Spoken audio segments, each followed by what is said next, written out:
Test. It's good.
Good evening. My name is Mayor Mike Wickers, and this is the Cottonwood Heights Business Meeting for July 11th, 2023.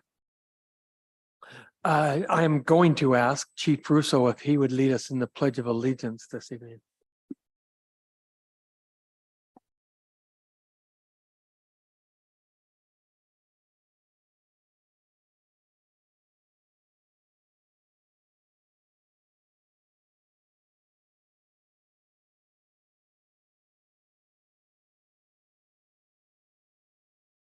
Thank you, Chief Russo.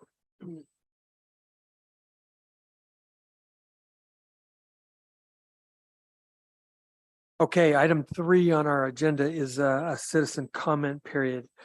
Each speaker will have 3 minutes to speak. Please review the public comment procedures on the last page of tonight's agenda. If you haven't already filled out a speaker card, please do so and someone will get it to me. Council is here to listen, but you also shouldn't expect back and forth.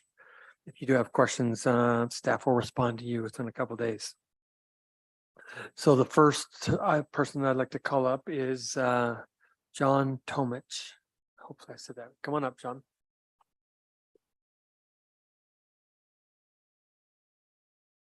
Did I pronounce that correctly? Tomich, okay. Good evening.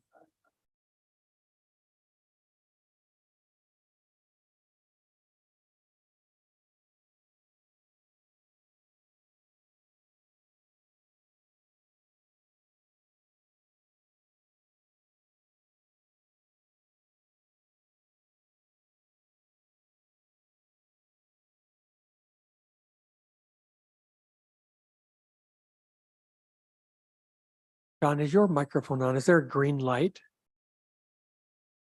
There we go. There we How's go. that? Now people can hear you. Oh, okay. So do I need to start over? No, you're okay. Okay. I've kind of got a loud voice anyway. So my concern is, in going around the neighborhoods, this area here isn't your $1 million homes, but it's the gateway to get down into Willow Creek. And as you round Nantucket on the opposite side, it's the hill with these houses here that face north. And it's nothing but weeds and June grass and oak brush that if down below some caught fire, it would come up. I can't understand why if you go down on the other side of the highland, on every little street, there's a sign about fireworks. If you go up the street, it's almost the same thing, and up by Smith's, if you turn, all those little streets have a sign about no fireworks. And it'd just be simple. I'd pay for the signs to put one here at the entrance and put one at the, as you come out Nantucket. And it would take care, it should take care of everything. The only two signs this whole area has is in the back parking lot of the high school and about halfway up Nantucket or Portsmouth. And that's it. And there is, you know, there's still valuable land and you know, these houses are valuable to the owners.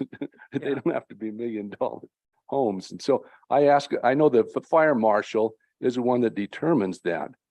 And he's missing the boat.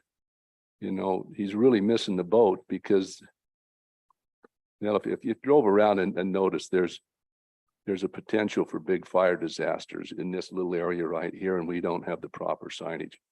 And I asked maybe you could talk to the fire marshal and get a couple of signs made, and I'd be more than happy to pay for them. I thank you for your time. Great. Okay. Thank you, John. And actually, we rely on citizens. So if you have an area that you think you want included in the area that they determine to have no fireworks, we will work with them. They'll come out and look at it. And if there's open space, that's what we're kind of looking for. Yeah. So we'll work on that and maybe perhaps have Chief Pilgrim look at the area that you're talking about specifically. Yeah, I'd be glad to So go around and show him. So great. okay, thank you so Thanks, much. John. You bet. Thanks. So the next person is Jeff Chatland. Coming up, Jeff. I know I said your name correctly. Yeah, you're not the first. So I haven't been here a while, but watch intently the Zoom meetings and watched one earlier today with the developer of Canyon Center, which we continue to watch his plans, his changing of his plans, his plight in his situation. I'm not a developer. I've built 40 to 50 homes in less than perfect times, maybe half of them. And I rolled with the punches. I dealt with the economic situation at one time. It was an out-migration of Utah residents, and that was tough. And so I'm hearing the complaints of interest rates and office space. We've had some meetings. Alan's been awesome to have some neighborhood meetings. Not too many people show up, but the people impacted by that development are speaking out finally. And my personal feeling is, you know, let's get the developer to commit. He changes his tune. There's too many things that he falls back on. Apparently now he has a well-heeled, according to his words on tape, investor. We all know who that is. It's the original owner. Well, okay, let's move on. There needs to be a plan put in place. And in the meantime, we sit as residents and watch a bad situation, bad parking, bad behavior, drug deals going on. I'm glad Alan mentioned the free parking. That was a resident of the weekly condos next door. I didn't know that. I thought it was a great benefit. Apparently it's not a great benefit. It attracts shady deals, shady people. The Marriott proposes and promotes, as Alan mentioned, oversized vehicles to park on the street on Canyon Center Parkway. That's ridiculous to have a hotel touting oversized parking in a residential community. And so I live next door on Racket Club Circle. We appreciate the attention paid to our a residential neighborhood, Apple Valley in general, but we're tired of seeing a change of plans every time the developer steps up to this microphone and he laughs, he comments, let's move on. And the apartments, it sounds like could be a 10-year problem, and the weeds grow. It's a terrible situation. There's crickets, there's bugs, there's people throwing trash there. That's that gateway to a beautiful community. And we feel as a community. And Ellen's been awesome, and you have Mike as well. Let's pay attention to it instead of just cast it aside and wait for him to make a decision. Let's get this done. Thank you. Thanks, Jeff. Runar Bowman. Hi, Runar. My name is Runar Bowman and I live in District 3. I was just looking at the newsletter for July, and Tim put out a great article about the ongoing research, I guess you're doing on the fiber option for the city. And that was informative, and I appreciate that. I did notice in the story though that you had reached out to other cities that had gone the route of, in this case, Google Fiber. And they are aware of the trenching issue that was brought up. However, they went ahead and still opted for Google Fiber. So I'm just kind of curious if it's such a issue, they still went ahead and did it because apparently the trade-off was such that it still came out as a viable option or the best option. I just wanted to comment on that because, like I said, there's numerous cities in the valley that have gone the way of Google Fiber, and they're fully aware of that trenching issue, yet they went ahead and did it anyway. So I'm kind of interested in that rationale or why the decision was made that way. The other issue is the user experience. Google Fiber is going to be arguably the fastest, arguably the cheapest, arguably the best user experience, and it's going to be upgraded more often than not and keep up with increasing speeds. It's backed by an enormous corporation, as you know. So from the user experience standpoint, that should be a consideration as well, I would believe, because it was not mentioned in the article, I mean, as far as the actual end user, what their experience is going to be. So hopefully that will be considered in the final decision that whenever you guys get around to making that decision. So just wanted to point out a few of those observations. Thank you. Thank you, Runar. Appreciate your comments. Leslie Kovach.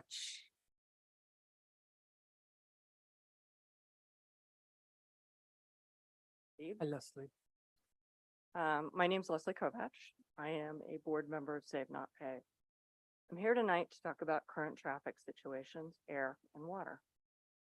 I would like to bring to the council's attention that Cottonwood Heights is not the only urban area that is having traffic issues, which are caused by deaths due to high speed designed by roads that are designed only for cars.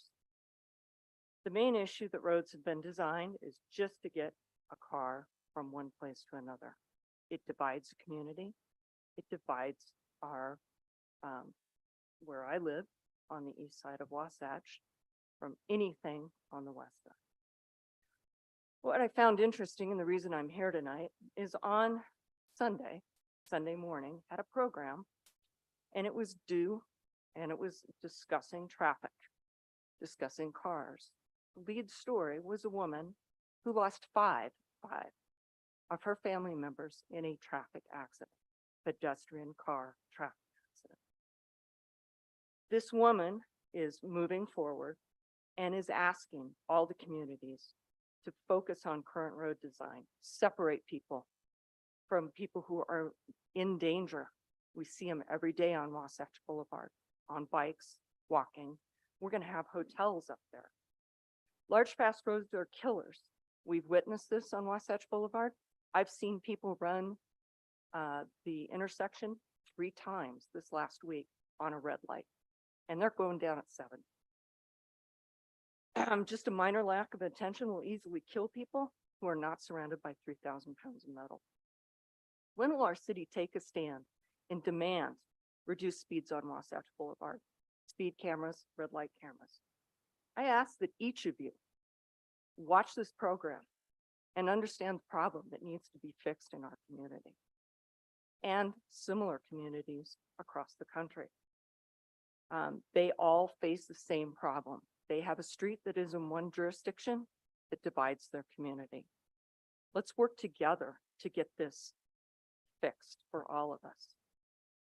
In addition, in the meeting, we all discussed Mark Mavy's project, Chris McCandless' project, and the North Gravel Pit. All of these projects have a direct impact on Wasatch Boulevard and the people, such as myself, that live there. I'm curious if there's been any discussions in the council about how much water will be used to build and maintain these projects. Has air quality been discussed? Many residents in my subdivision complain currently about the dust from the gravel pit. Is Cottonwood Heights looking to be a sustainable community or just a drive-through community who has little interest in the people who live here? What do we as citizens need to do to address the issues of traffic, overdevelopment, and Thank you, Leslie. overpopulation? Appreciate Thank your time.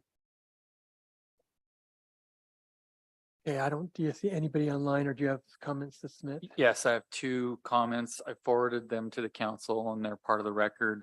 One is from Mary Ellen Johnson. And like I say, I forwarded it to you. She had some comments on three different issues, the Tavachi development, the firework banning, and then flipping your strip. And then the second person was Deborah Rakes, and she submitted a comment regarding concerns related to fireworks. So they're part of the record. The council's received that, and I just want to make sure that was noted. Thank you, Tim. Appreciate that. Item 4 on our agenda this evening, we have 4 legislative items as a council to consider, beginning with item 4.1. Consideration of ordinance 398, amending titles 2, 11, 12, 14, and 19 of the Cottonwood Heights Code of Ordinances. We had the opportunity to discuss this item a little bit earlier in our work session. Any other questions or comments from the council on this item? I appreciate Mike and his staff's work on getting it. For those who may not have been listening, I've understood a lot of clarification of policies we've had in the past and ordinances so that they are a little more clear for anybody who may be reading it. Thank you. At this point, I'll entertain a motion to approve ordinance 398, amending titles 2, 11, 12, 14, and 19 of the Cottonwood Heights Code of Ordinances.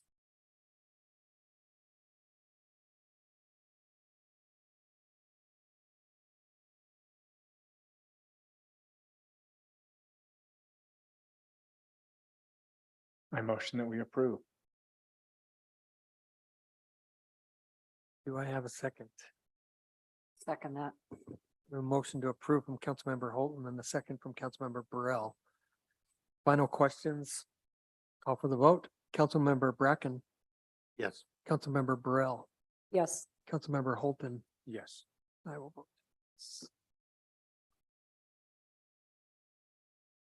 Okay, item 4.2 is consideration of resolution 2023-38, approving entry into an interlocal agreement with Utah Division of Forestry, Fire, and State Lands for participation in the Wildlife Fire Program. We had the opportunity to have Assistant Chief Bradley Pilgrim talk to us about this earlier. Any other questions or comments before we move on this item? I would just say that I think it's super important. I think as we talk about fires and we talk about how we are a valley here, us playing our part and contributing is something that I support. Wildland fire crew, an amazing job. And apparently from what Chief Pilgrim had said, we've already done some work here that qualifies for our maps. Absolutely. Resolution 2023. I'll second. Motion to approve from Councilmember Bracken and a second from Councilmember Holton. Final questions, comments? I'll now call for the vote. Councilmember Burrell, Yes. Councilmember Holton, Yes. Councilmember Bracken. Yes. I will vote. Yes.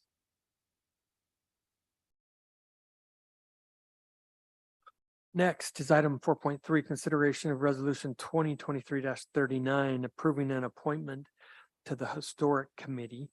We also had the opportunity to discuss this earlier. Any final questions, comments? May I make a comment?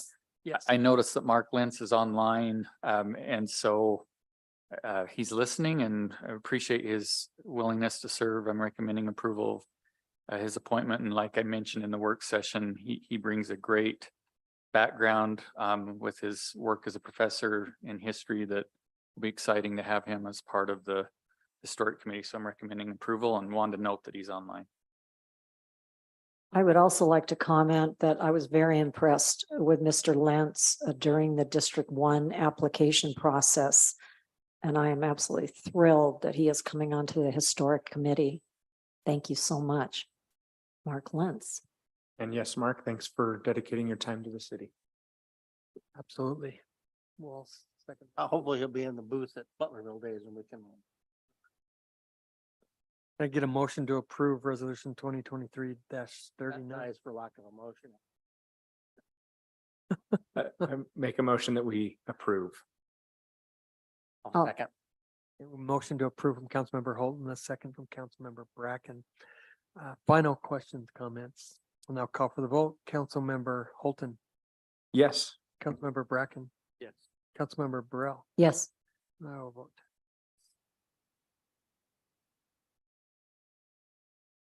Okay, our last legislative item for this evening is consideration and for item 4.4 resolution, consideration of resolution 2023-40, approving and ratifying a bid and awarding a construction contract for the Prospector Drive Storm Drain Project. We also had the opportunity to discuss this item earlier in our work session. Any final questions, comments from the council? No, but I do appreciate the focus with Public Works on getting these steep cross gutters that were built years, decades ago fixed so they're more traversable in the neighborhoods. We've done a lot. There are more to do. So this is a good project. Thank you. But it's in Ellen's area, so well, I would make the comment as we think about, our roads. I know they're going up Golden Hills Avenue, which is a collector in my district. We have a really steep, steep gutter, cross gutter onto Blue Jay Lane. So generally I really favor figuring out how to do more road diets and figure out how to make our roads a little more narrow, because the $240,000 associated with this project, it's very necessary and it'll be money well spent. And our roads, again, are one of our most expensive items every year for the city. So I look forward to innovative and strategic thinking to, make our roadways as slender and efficient as they can be. Thanks. Thank you. I'll entertain a motion to approve resolution 2023-40. I'll make that motion to approve resolution 2023-40. second. Motion to approve from Councilmember Burrell and a second from Councilmember Bracken. Final questions, comments? Call for the vote. Councilmember Bracken, Yes. Councilmember Burrell, Yes, Councilmember Holton, Yes. and I will vote yes. Okay, our last item for this evening is just approval of the consent calendar, which are the minutes from our meetings on June 20th, 2023. Could I get a motion to approve? Motion to approve. I'll second that. All in favor, say aye. Aye. Aye. Any opposed? Okay, our last item. Just could I- one point of order. I just realized I don't think we officially excused Councilmember Newell. Yeah, no, he tried to get on, but there was just some issues. It's for the record. It'll show up in we'll look forward to him being back. Thank you, Councilmember Bracken. I failed to mention that. I meant to do that. So at this point, I'll entertain a motion to adjourn. So moved. Second. All in favor, say aye. Aye. We are adjourned. Thank you. Just now, he's just like, wait a second.